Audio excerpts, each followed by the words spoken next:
కానీ మేడం అది ఇప్పుడు అడగొచ్చు అడగకూడదు.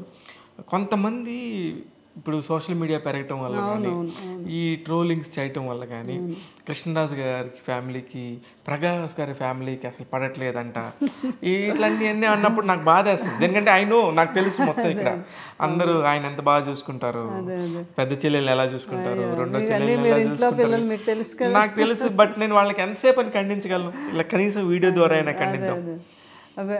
నేను పాపం అంటే నాకు తెలియదు కానీ ఈ సోషల్ మీడియా వచ్చాకే పాపం వాళ్ళు కింద ఒకటి రాస్తారు, చూపించేది ఒకటి.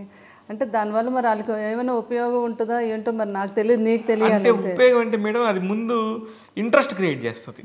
అరే ఏదో ఉండింది చూడాలి, ప్రభాస్ గారికి కృష్ణరాజు గారి ఫ్యామిలీకి సరిపడట్లేదు అంటే అయ్యో ఏమైంది, ఆయన ఉన్నప్పుడు ఒకలా ఉన్నారే లేనప్పుడు ఒకలా ఉన్నారా అని ఓపెన్ చేయబుద్ది నాకే. అప్పుడు ఓపెన్ చేస్తా. ఓపెన్ చేసినప్పుడు వాళ్ళకి ఒక లైక్, ఏదో కొంత డబ్బు, లేదు వాళ్ళు కొత్త వాళ్ళు అయితే కొంచెం పేరు, వీటన్నిటిని ఎస్టాబ్లిష్ చేసుకోవడానికి ఇది వాడతారు. వాళ్ళు పాపం బిజినెస్ పరంగా బాగుపడాలి, సంతోషం. మా కృష్ణరాజు గారి ఫ్యామిలీ మాకు అందరికీ కూడా ఎవరైనా బాగుంటే బాగుండాలనే ఉంటుంది. కానీ కొన్ని మరీ ఇబ్బందికరమైనవి మరి అదే అలాంటి ఏమన్నా వచ్చినప్పుడు మాత్రం మీరు ఎవరన్నా సంప్రదించి సరే ఎవరిని ఇబ్బందిగా ఉన్నప్పుడు చెప్పండి మేడం. మా వాళ్ళు కూడా టీఎఫ్జేఏలో మాకు ఇప్పుడు ప్రెసిడెంట్ కానీ మాకు వాళ్ళ సెక్రటరీ, మా జనరల్ సెక్రటరీ రాంబాబు అని కానీ లక్ష్మీనారాయణ, ఇప్పుడు తెలుగు ఫిలిం జర్నలిస్ట్ అసోసియేషన్ అనేది చాలా స్ట్రాంగ్. మీరు ఎవరన్నా మాకు చెప్తే కూడా మా వాళ్ళని నాయుడు అని ఉన్నారు, ఇంకా మాటి వీరాగు, అందరు మీకు తెలిసిన వాళ్ళే, అందరు తెలిసిన వాళ్ళే ఒక యూనియన్ లాగా పనిచేస్తున్నారు. ఎవరన్నా ఏమన్నా ఇబ్బంది పెట్టి తప్పుడు రాతలు రాస్తే వాళ్ళ మీద తగు చర్యలు తీసుకుంటారు మేడం. మీరు ఎప్పుడైనా ఒక మాట నాకు చెప్పినా నేను చెప్పేస్తాను. మీరు పెద్దగా కృష్ణరాజు గారు ఉన్న దగ్గర నుంచి అలవాటు, ఏదోలే వాళ్ళు పాపం మామూలుగా వాళ్ళకి మాత్రం తెలియదు ఏంటి, ఏదో వాళ్ళకి ₹1 వస్తుంది మాట్లాడుకుంటారు, దానికి మనం ఏం మాట్లాడుకోవాలి. నిజంగా కూడా అదొక బాధ మేడం. దానికి డబ్బులు ఏదో వస్తాయి అనేది సస్తాయి అనేది కూడా ఉండదు. నాకు తెలుసు, నాకు బాధ ఎక్కడ రాదు, ఏమనుకో అది కాదు. వాళ్ళకి కూడా తెలుసు పాపం, ఎక్కడ వాళ్ళు కూడా ఫ్యామిలీ సంగతి తెలుసు కాబట్టి అంత రెస్పెక్ట్గానే ఉంటారు. మాకు చాలా రెస్పెక్ట్గానే ఉంటారు, చాలా రెస్పెక్ట్ ఇస్తారు. నాకు ఎక్కడ వస్తుంది అంటే నాకు ఈ మధ్య ఏదో ఆ వేణుస్వామి ఏంటిది హెల్త్ గురించి అవి అంటే బాబు జాతకం గురించి చెప్పేటప్పుడు మాత్రం మొన్న ఎవరో చెప్తే చూసినప్పుడు బాధ ఏంటంటే ప్రభాస్ గారి జాతకం వాళ్ళ మదర్కి తప్ప మాకు కూడా తెలీదు. అలాంటి ఆ వేణుస్వామికి ఎలా తెలిసింది? ఏదో అవన్నీ పుకార్లు అంతేగాని వేరే వాళ్ళు బాధపడతారు కదా ఫ్యాన్స్లోనే కొంతమంది.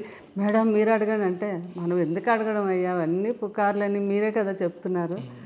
ఏం కదా, ఏం మీరు ఎవ్వరు పట్టి నిజంగా ఇది నిజంగా మీరు ఖండించాల్సిన విషయం. బాగా ఖండించారు మేడం.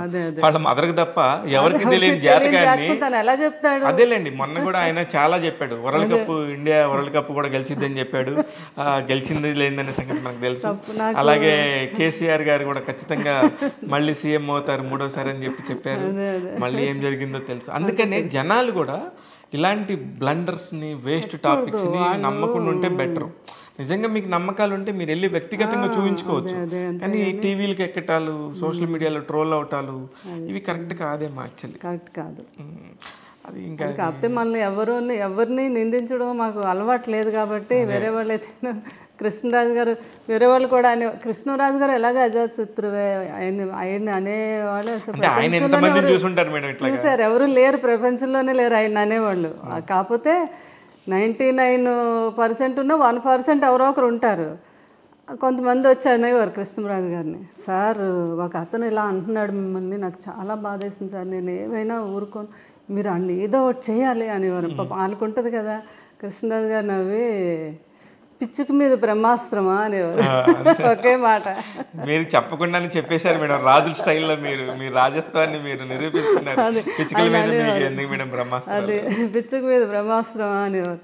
మళ్ళీ అనేవారు, వాడు 99 తప్పులు చేశాడు, వాడిని అన్నీ తిడుతున్నావు, కానీ 2 మంచి పనులు చేశాడు. ఒకసారి నేను వాడి ఇంటికి వెళ్ళినప్పుడు నాకు మంచి కాఫీ పెట్టించాడు, నేను అది గుర్తుపెట్టుకుంటాను, కానీ ఇవన్నీ నాకు ఎందుకు అని. అదే అనమాట, దట్ ఈస్ కృష్ణరాజు గారు. అంతే పాజిటివ్ ఎనర్జీ, అంతా బీ పాజిటివ్ అన్నట్టుగా ఉండేవారు ఆయన.